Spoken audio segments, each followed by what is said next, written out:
जय महाराष्ट्र शेतकरी बांधवांनो, पुन्हा एकदा एका नव्या व्हिडिओमध्ये तुमचं स्वागत आहे. तर शेतकरी बांधवांनो, आज आपण एका शेतकऱ्याच्या शेतामध्ये आलोय आणि त्या शेतकऱ्याचा फॉल्ट होता की जो काही आपला सोलर पंप आहे तो सोलर पंप चालू होत नव्हता.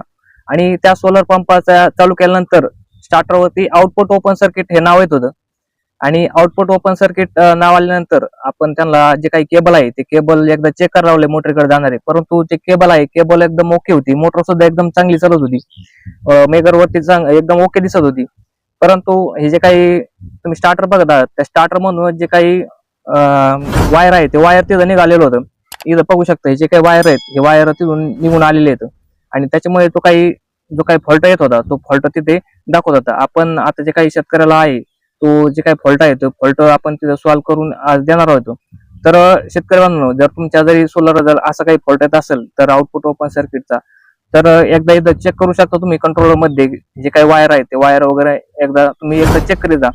तर शेतकरी बांधवांनो, ह्या व्हिडिओ मधली माहिती जर तुम्हाला आवडली असेल तर व्हिडिओला नक्की लाईक करा, चॅनलला सबस्क्राईब करा. भेटू अशाच महत्त्वपूर्ण व्हिडिओ मध्ये. तोपर्यंत धन्यवाद.